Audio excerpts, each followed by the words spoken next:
navegando. Bueno, ahora sí, estamos en el segundo bloque con dos personas más sentadas acá al lado. Bienvenidas. Bienvenidas, gracias por venir. Gracias por invitarme. Bueno, entonces, como contábamos en el bloque anterior, son counselors, haciendo trabajo de counselor con un proyecto adelante. ¿Que se llama cómo el proyecto? Vernos sin ver. Vernos sin ver. Muy bien. ¿Nos quieren contar un poco de qué se trata el proyecto? ¿Cómo surgió? Algo que muchas veces tiene la cualidad de estos proyectos que tratan de dar respuesta a alguna necesidad que vemos, ¿no? Sí. Entonces, bueno, quizás contarnos qué necesidad vieron, cuál es la situación y qué fue la respuesta que se les ocurrió. Bueno, empieza así. Yo la miré para que ella me diga eso justamente. El tema es que yo tengo una discapacidad visual, tengo maculopatía desde hace 6 años en ambos ojos. Y desde el momento en que tuve el diagnóstico, estuve tratando, esto no tiene cura, es simplemente tratar de optimizar el uso de la parte del ojo que funciona bien. Entonces el tema era que yo buscaba un lugar en donde, más allá de querer incluirme dentro de la sociedad con mis limitaciones, que me costaba mucho, sí un lugar donde poder encontrar pares que estuvieran con esta problemática para poder compartir nuestras experiencias, porque a veces resulta tal vez tedioso, tal vez problemático para nuestras familias, para nuestros amigos, para nuestra gente del entorno más cercano, poder comprender esto, porque no es algo que, como ustedes ven, a simple vista se vea.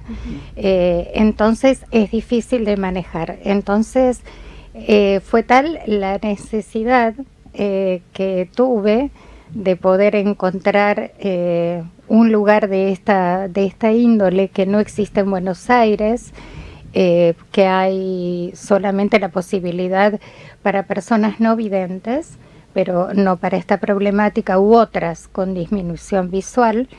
Pero esto se juntó con una necesidad de Vero, que ahora va a seguir contando ella, porque mi tema era que realmente yo quería hacer algo al respecto, pero no me animaba a hacerlo sola. Y aquí apareció la propuesta de Vero. Sí, a mí me pasó un poco que yo comparto con Silvia otro espacio y antes de ponerme, antes de proponer esto a Silvia, a mí me disparó una nota que vi en una revista que era la discapacidad emocional.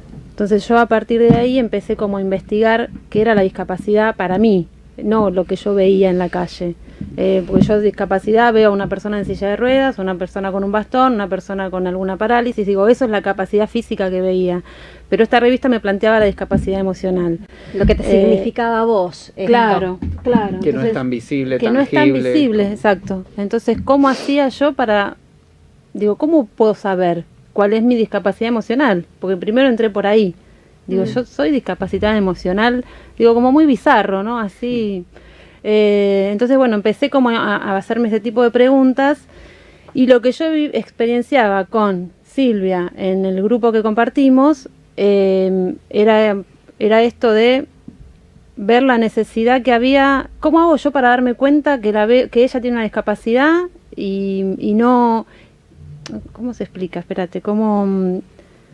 No ponerme por encima, no apabullarla en su discapacidad, no estar al servicio de por qué es discapacitada. ¿Me explico? A ver si entiendo, como esta necesidad de saber cuáles son los límites que la discapacidad plantea, tanto al que la aporta como al que está enfrente. Exacto. Claro. Sí. ¿Cuál es el margen o el campo en el que yo me puedo mover sin atropellar o sin sobreproteger? Exacto. Y considerando el otro que más allá de esto que presenta, también puede. Claro, algo así. Claro, sí, Claro, como, era eso. como que no es cuestión solo de una persona, sino Del todos, otro, ¿no? Como del nos otro. implica a los dos. Y a mí lo que me pasaba era que yo la veía a ella en el grupo y vos decís, no le pasa nada. Se puede servir el vaso de soda, se puede servir la galletita, puede tomar el mate, pero yendo un paso más atrás, yo me preguntaba cuando iba caminando por la calle, digo, ¿cómo es para aquella persona que tiene una discapacidad, la cual no está determinada dentro de la sociedad como una discapacidad exacta, que son específica, digo, que son los ciegos y tienen un espacio y un lugar? Digo, ¿cómo hago yo cuando voy por la calle? ¿Qué me pasa a mí? Digo, voy a decir algo muy básico, voy caminando con alguien, me lo choco y yo puedo enojarme porque digo, este tarado no me vio, ¿qué le pasó? Nunca se me ocurriría pensar que esa persona puede tener una discapacidad que tenga que ver con la visión y que no es una discapacidad total, que no es una ceguera. Digo, ¿cómo hago para darme cuenta de esto? A mí eso me llevó como a dar muchas vueltas. A partir de eso, y compartir los martes con Silvia, bueno, nada, a mí me empezó a dar vuelta esto en la cabeza y ahí fue cuando le pregunté a Silvia cómo podíamos hacer esto, cómo que vos podíamos decís, transmitir. Sí, se me espacio. viene cómo poder concebir al otro como un ser humano, más allá de una patología, la patología que presenta, en su humanidad, en el total de su humanidad, incluida esta patología, y cómo me vinculo con esta persona, incluyendo el respeto y los límites, esto que Sí. decíamos recién. Esta patología tiene ciertos límites, presenta ciertos límites y al mismo tiempo presenta ciertos desafíos, que es lo que hablábamos afuera, ¿no? Ujú. Esta patología con estas características me puede invitar a recortarme en mi relación con el mundo, me puede permitir ampliar mis recursos para relacionarme con el mundo. Así Pero es. ¿qué pasa con los que están a mi alrededor? Que es esta, ¿no? La otra, Ujú. Sí. la otra página que presenta Vero. Sí. Un poco esto como pensando, partiendo de la base de que somos en sociedad, somos con el otro, digamos, y no individualmente, cómo la discapacidad empieza a ser llamada discapacidad en función del otro, digo, porque si todos tuviésemos lo mismo, ya no es una discapacidad, todos estamos tratando de funcionar, resolver nuestra vida cotidiana con la misma situación. Lo que me hace pensar es esto, es cómo una discapacidad es llamada discapacidad porque el resto no lo tiene. Claro. ¿no? Por eso, no, aunque a veces parezca un eufemismo y querer como suavizar los términos, pero hablar de capacidades diferentes me parece que es muy importante, ¿no? Ujú. Porque esto yo lo veo en algunos colegios que se empieza a incluir de tal manera a los chicos que tienen sordera y a los chicos que están en una silla de ruedas o a los chicos que tienen algún problema psiquiátrico que necesitan medicación pero que es tan bárbaro. Y para esto, para los chicos, no, yo esto lo vivo con mi nieta, tiene totalmente... lo toma como absolutamente natural, Claro. que ella ve que la chica de silla de ruedas juega a la mancha corriendo con su silla de ruedas. Y para ella no es discapacitada. Claro, como el sentido común hace pensar que la discapacidad tiene que ver solo con un orden físico, algo fisiológico, Claro, exacto. y como en realidad la discapacidad es tan social como la persona, ¿no? Como Sí, es como el mirar. Claro. ¿De qué manera Es mirar. miramos? ¿De es qué manera discapacidad vemos? porque lo miramos de esa manera, Exacto. ¿no? Y quizás un niño al interactuar Sí. lo ve como natural y se acomoda. Hay varios colegios incluso que están integrados en la misma sala, chicos con Sí. síndrome de Down y Todos, sí. y los chicos lo viven naturalmente, no lo ven como alguien diferente No, ni a con una eso me discapacidad, refería. ni, claro. Claro. Y como el otro, con lo que tiene, con lo que presenta, también me permite aprender, ¿no? Porque ¿cómo es estar en una silla de ruedas? ¿Cómo es no ver? ¿No? ¿Cómo es? Me permite es? ampliar mi mundo de conocimiento. Bueno, ¿alguna vez te pusiste en el lugar de una persona que está en una silla de ruedas o aquella persona Claro. que por algo quedó medio cuerpo paralizado? Yo de hecho lo hice. Digo, era la única forma que podía entender, entre comillas, digo, porque ni siquiera lo llego a entender, Aproximarse, pero sí. aproximarme a eso que le estaba pasando al otro. Y en cuanto Jugar a al lo gallito ciego emocional, cuando ¿qué ves se el te rayado? movilizó? Porque también es esto, ¿no? Se nos moviliza, no solamente desde lo racional, esto es de esta manera, sino que todo tu mundo interno se pone en movimiento cuando te pones en los zapatos del otro. ¿Cómo fue esa experiencia? Bueno, para mí, y no por desmerecer, ¿no? Pero digo, para mí es un juego esto de poder entender al otro poniéndome o actuando o percibiendo lo que más aproximadamente pueda del otro. Yo, sin conocer a Silvia, llegaba a mi casa y iba ciega. Iba tocando la pared, iba tocando la cerradura para ver dónde entraba la llave. Digo, como para tener ese tacto de ver cómo se siente esto de no tener visión. Uh-huh. No disminución, no tener directamente visión. ¿Cómo se siente? La llave es la correcta. Digo, yo buscaba desde ese lugar. Sí, como un ejercicio para poder empatizar con... Exacto. Sí, en mí creo que era más curiosidad que otra cosa. Uh-huh. Yo reconozco que en mí era curiosidad. Tengo otra amiga que tiene una discapacidad de medio cuerpo paralizado y nada, un día me puse a colgar la ropa con un brazo, a ver cómo es esto de colgar la ropa con un brazo. Claro, sí. Y es rarísimo y es difícil y sin embargo yo tardé 1 hora y ella tarda 10 minutos. Digo, pero para mí es curiosidad. No sé si responde a tu pregunta, pero desde lo emocional quizás es la curiosidad. Me pasa esto, necesito saber cómo es para vos esto. Entonces desde ese lugar me pongo como a jugar. Y concretamente el proyecto, digamos, ¿cómo sería el espacio?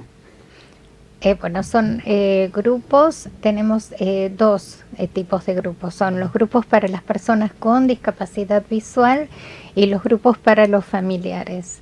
Porque bueno, este es un tema que es el que hablamos, ¿no? Para ellos a veces, ellos también necesitan Claro, es tan espacio. importante el espacio para la familia para como readaptarse a una situación, ¿no? Aprender de esa situación, claro. ¿Qué de la familia, no? Me llama la atención, porque por ahí el que porta esa discapacidad, digamos, lo porta desde otro lugar. Pero la familia, ¿cómo es el impacto en la familia? ¿Qué es lo que ustedes pueden captar? Sí. En la familia, en principio, bueno, cuesta aceptarlo. Ahora, esto es lo primero, sobre todo porque hay como una necesidad de que esto se manifieste muchas veces, porque esto, lo contradictorio por ahí de todo esto, o no sé si contradictorio, pero ante una situación que una persona con discapacidad se quede enclaustrada y se quede encerrada porque no puede, es más fácil verla. Pero lo que es difícil de aceptar es que igualmente intente tener una vida lo más normal, entre comillas, posible, ¿no? Que se quiera seguir desarrollando, esto que nosotros ya sabemos, que si se dan las condiciones necesarias y si no se dan así como están, pero siempre el organismo tiende a crecer y a desarrollarse. Entonces, a veces estas cosas sorprenden, ¿no? Pero ¿cómo? No era que no veía, pero esto lo plantean muchas veces. Dice que no ve, pero de repente a la nieta la ve que se está por caer.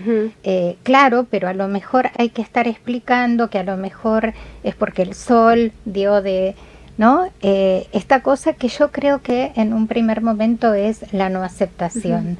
Y después sí, obviamente está la ayuda, el estar, pero es el dolor también, es el duelo por ver, bueno, que en general son los papás y las mamás, no siempre, pero por lo menos los casos que nosotras hemos como escuchado. El duelo de las expectativas de que el hijo...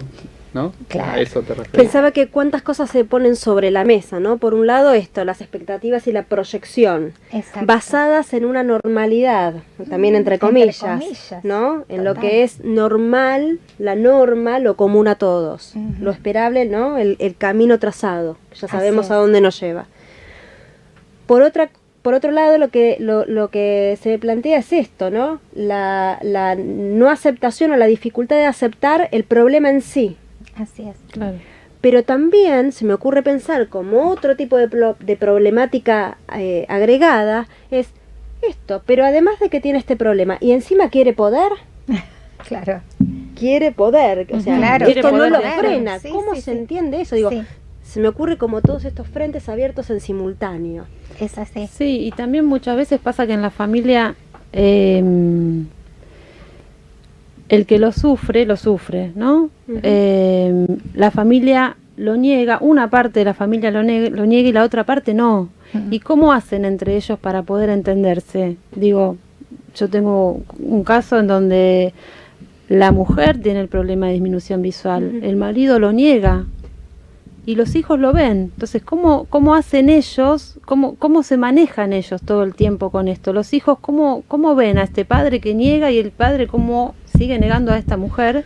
Un poco el laburo, Vero, sería ahí como desobstruir esos canales de comunicación. Claro, sí, ¿no? Sí, digamos que facilitarle también, porque poniéndote en el lugar también de los familiares, es doloroso ver esto, es doloroso pensar que el otro necesita ayuda de una forma más específica, ¿no? Porque, como decías vos antes, es todo dentro de la normalidad. Entonces, dentro de la normalidad las cosas tienen que seguir su rumbo. Ahora, ¿qué pasa cuando dentro de la normalidad hay algo que se sale y no sigue su rumbo? ¿Cómo hago yo? Porque también altera mi normalidad. Tengo que correrme yo de mi normalidad para ir a ver cómo me adapto a esta nueva normalidad. Estaba pensando, yo te escuchaba hablar y a mí se me iba abriendo, ¿viste? Como los libros que se van abriendo las páginas, y digo, ¿es el sufrimiento por el dolor del otro o el sufrimiento, porque puede ser además el sufrimiento que me causa a mí, el que tengo que hacerme cargo de algo que no sé cómo se hace? Claro, y aparte además, ¿hasta dónde hacerme cargo? Porque no es que el otro no puede. Exactamente. El otro puede también, porque desarrolla sus propias habilidades y dentro de su normalidad lo que puede. Y eso te pone en un lugar donde sí, bueno, entonces el sufrimiento, una parte de este sufrimiento es mío. Claro. No tiene que ver con el otro. No. Tiene que ver con lo que se frustra en mí. Exacto. ¿No? Claro. Cuántas cosas para desarmar. Sí, la frustración con la que también, en lo personal, con lo que tiene que lidiar la familia, con su propia frustración, no con la frustración de la persona que tiene el problema. Digo, ¿no? Silvia, ¿estamos de acuerdo? Es así. Sí, digo, porque pensando en una persona como Silvia, tan resiliente, que no solamente, digamos, acepta lo que le pasa, sino que desde su propia experiencia busca abrir espacios para quebrantar esta soledad no solamente de cargar con esta maculopatía, sino de saber que no hay conexión con otros para poder contarnos entre iguales lo que nos está pasando. Sí, el año pasado, por ejemplo, asistí a algunos talleres que este año no están, no están activados, pero no eran talleres específicos para esto, ¿no? Lo que pasa que, bueno, por suerte había todo un grupo de gente súper solidaria y que entendía que yo siempre me pusiera por delante en las clases para poder ver los movimientos de las profesoras. Y de repente he vivido cosas maravillosas.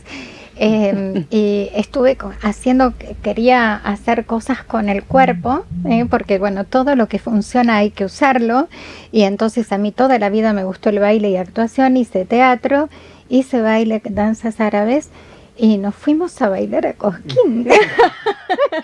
Y entonces mi hijo me decía, pero ¿cómo puede ser, mamá? Y hay algo que para mí es fundamental, o sea, siempre tengo gente de confianza al lado, ¿no? Y hubo una compañera que me tomó de la mano, me dijo, cerrá los ojos porque teníamos que cruzar todo el teatro y yo no veía nada, vos cerrá los ojos y yo te llevo. Y pasó adelante y bueno, yo sentí mucha contención y yo digo, esto es lo que yo quiero transmitir desde mi experiencia. Que se pueden seguir haciendo un montón de cosas y que no paremos de buscar esos lugares en donde tenemos ahora la oportunidad de conectarnos más con todo aquello que quisimos hacer por ahí, porque además de todo esto, yo estoy jubilada, entonces a pesar de que trabaje de counselor, pero quiero decir, por mi edad, es otra cosa más que se le agrega, ¿sí? Entonces digo, hay muchas cosas que se pueden hacer, y podemos también en este tiempo hacer todas aquellas cosas que quedaron pendientes porque no teníamos tiempo, teníamos otras obligaciones y todos nuestros sentidos funcionaban perfectamente y solamente teníamos que trabajar. Ahora podemos disfrutar esta es un poco la idea también, ¿no? Sabes que me di cuenta que no explicamos qué es la maculopatía. Bueno. Digo, me parece que es sumamente importante porque por eso están con este por eso proyecto. estamos acá.